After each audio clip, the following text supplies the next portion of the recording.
Next अपन बात करते हैं लैटिस एनर्जी। लैटिस एनर्जी क्या होती है?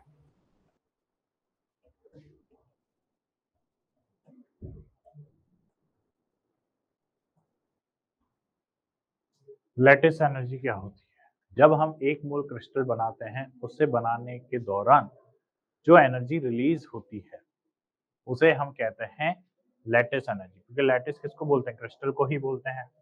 ठीक है, तो when amount of energy released amount of energy released from 1 mole of crystal formation crystal formation crystal crystal formation from its isolated gaseous ion,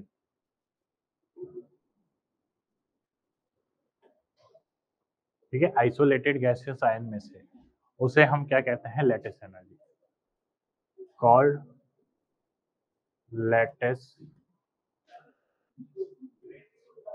energy. क्या बोलते हैं उसे?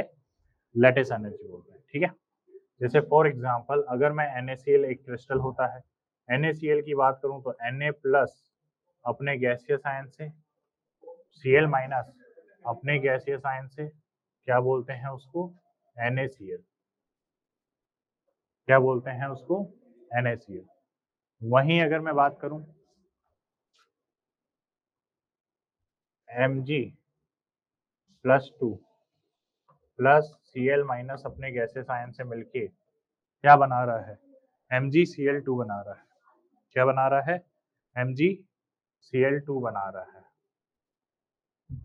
ठीक है, ऑब्वियसली बात है कि यहाँ पे बैलेंस करने के लिए 2 क्लोरीन लगेंगे। तो यहाँ पर जो ये 1 मोल क्रिस्टल बनाने के लिए जो एनर्जी रिलीज हो रही है, ठीक है, यहाँ पर हमेशा एनर्जी जो है वो रिलीज हो रही होगी, एनर्जी रिलीज हो रही होगी।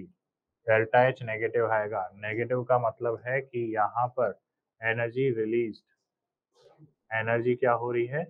रिलीज हो रही है। और एनर्जी रिलीज हो रही है दैट मीन्स एक्सोथर्मिक प्रोसेस है, एक्सोथर्मिक प्रोसेस है।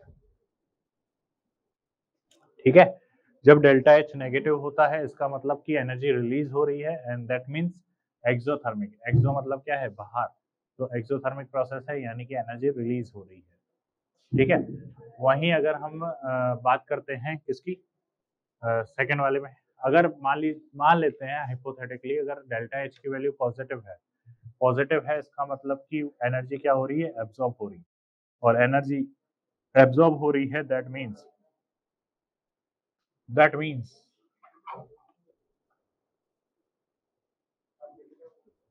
ये एंडोथर्मिक प्रोसेस होगी।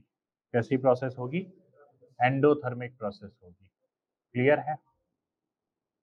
क्लियर है? ठीक है, समझ में आ रही है बात? चलो आगे चलते हैं। नेक्स्ट, अब लैटिस एनर्जी डिपेंड किस पे करती है? लैटिस एनर्जी डिपेंड किस पे करती है? तो जाहिर सी बात है यहाँ पर समझो कि लैटिस एनर्जी डिपेंड किस पे करेगी। भाई जितना ज्यादा चार्ज होगा, भाई अल्टीमेटली दो अपोजिट आयन आपस में अट्रैक्ट ही तो कर रहे हैं। क्या कर रहे हैं? पॉजिटिव चार्ज और नेगेटिव चार्ज आपस में अट्रैक्ट ही तो कर रहे हैं, तभी तो क्रिस्टल बन रहा है। तो जितना ज्यादा चार्ज होगा उतना ज्यादा ही अट्रैक्शन फोर्स होगा, यानी कि लेटेस्ट एनर्जी यहाँ पर डायरेक्टली प्रोपोर्शनल है किसके? चार्ज के। ठीक है, मैग्नीट्यूड ऑफ चार्ज, चाहे वो पॉजिटिव ले लीजिए चाहे वो नेगेटिव ले लीजिए। ठीक है, तो पहली चीज तो किस पे डिपेंड करता है? चार्ज पर डिपेंड करता है। दूसरी चीज लेटेस्ट एनर्जी देखो, लेटेस्ट एनर्जी देखो इनवर्सली प्रोपोर्शनल होगा रेडियस के। रेडियस के इनवर्सली प्रोपोर्शनल क्यों होगा? क्योंकि रेडियस बढ़ेगी तो चार्ज डेंसिटी कम होगी, और चार्ज डेंसिटी कम होगी तो अट्रैक्शन पावर घटेगा। तो ये लिख लेते हैं। ठीक है, इफ रेडियस इंक्रीजेस तो charge density charge density decreases, और अगर चार्ज डेंसिटी डिक्रीज होगी, और अगर चार्ज डेंसिटी डिक्रीज होगी तो अट्रैक्शन जो है वो भी क्या हो जाएगा, attraction between opposite ion, between opposite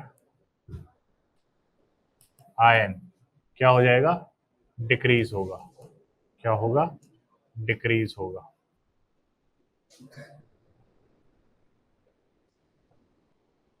clear है? तो ये मैंने इस तरीके से अल्टीमेटली यहाँ पर नेट हम ये बात कर सकते हैं, अल्टीमेटली हम यहाँ पर ये बात लिख सकते हैं कि लैटिस एनर्जी जो है वो डायरेक्टली प्रोपोर्शनल है चार्ज के मैग्नीट्यूड और इनवर्सली प्रोपोर्शनल है रेडियस के, इनवर्सली प्रोपोर्शनल है रेडियस के। ठीक है, एग्जाम्पल देखिए, एग्जाम्पल देखिए, एग्जाम्पल करिए, compare lattice energy, compare lattice energy.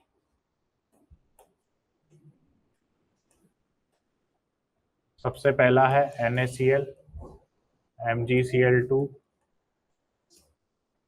AlCl3। ठीक है,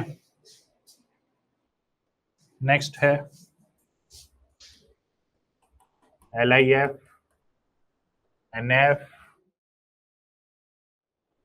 KF,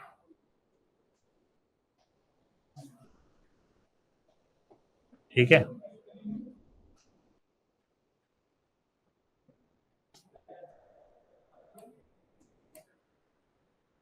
ये नेक्स्ट